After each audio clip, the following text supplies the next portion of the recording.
5, 4, 3, 2, 1. 5 seconds. 5 seconds is all it takes to make a snap judgment. In just 5 seconds, you've already formed an opinion about me, about my looks, my voice, the way I stand. In 5 seconds, you've noticed my flaws, my insecurities, or at least what you assume they are. 5 seconds can shape someone's day. 5 seconds can lift someone up or tear them down.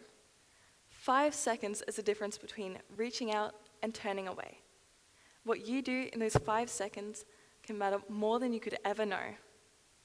Now, imagine there was a 14-year-old girl. Let's call her Emma.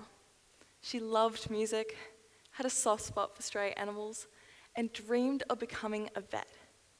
She wasn't popular, but she had friends.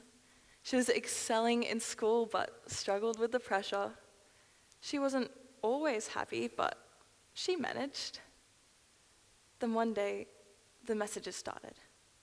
A cruel joke in the group chat, a whispered rumor in the hallways, a flood of anonymous comments telling her she wasn't skinny enough, pretty enough, smart enough, good enough.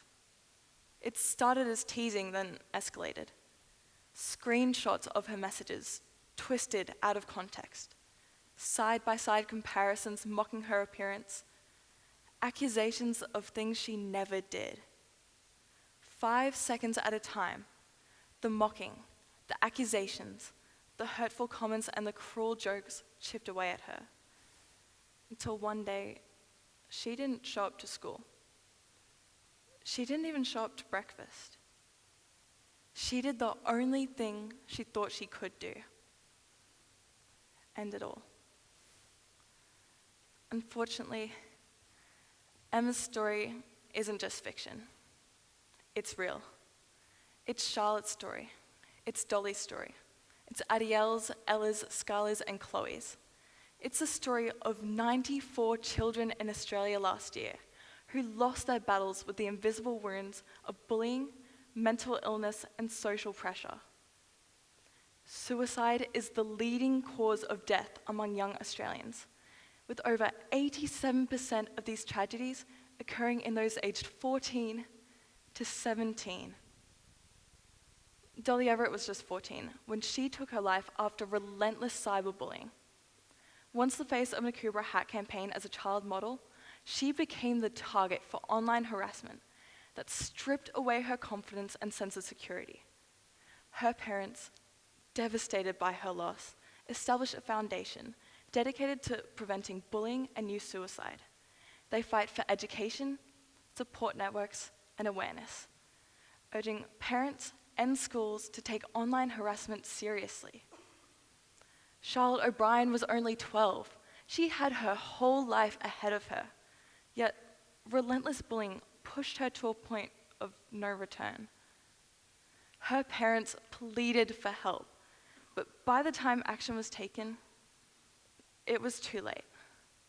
Charlotte's story ignited national conversations, her parents using their unimaginable pain to advocate for stronger policies in schools and online spaces. But these struggles don't just stay online. They manifest in real life.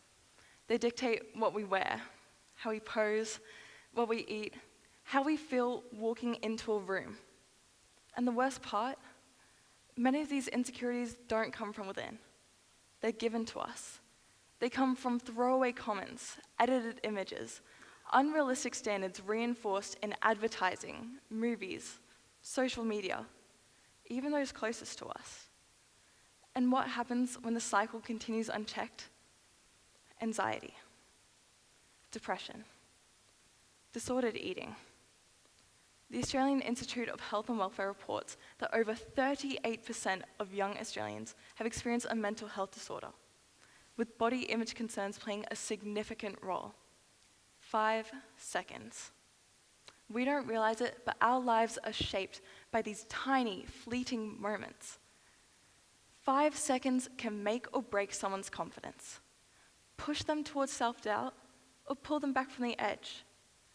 5 seconds can set a chain reaction in motion, one we might never see, but one that matters all the same. These issues in Australia's youth have become more prevalent now than ever before. But why? What's changed? The Australian Institute of Health and Welfare's death by suicide rates over time reports that in the 1990s, youth suicide rates were concerning, but not at the crisis levels we see today. In 1997, youth suicide rates for males peaked at 23.6 per 100,000, while females were 6.2. In recent years, as social media has become a dominant force in young people's lives, these rates have begun to climb again. In 2023 alone, suicide accounted for 18.5% of all child deaths. 18.5%. Suicide claims the lives of far too many children, with rates continuing to skyrocket. Social media was supposed to connect us, but for many young Australians, it's done the opposite. It's created a world where self-worth is measured in likes, where cyberbullying follows you home, where the pressure to be perfect is inescapable.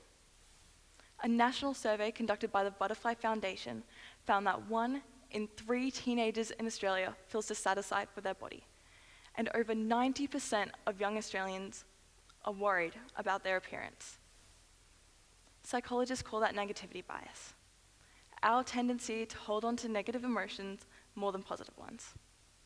A single insult outweighs 10 compliments. But research from Neuroscience Australia shows that kindness rewires the brain. A 5-second moment of encouragement could be the one that sticks. Now, these statistics I've shared with you today might seem like a lot. They might just seem like they're numbers. They're not. They're lives. Children's lives. We need to stop waiting for change and start being the change. It takes 5 seconds to send a simple message of support. 5 seconds to stand up to a bully. 5 seconds to reach out to a friend. 5 seconds to be the reason someone stays. We cannot change the past, but we can rewrite the future. We can make those 5 seconds count for Emma, for Charlotte, for Dolly, and for every young person who has ever felt like they were alone. 5 seconds. Make yours count.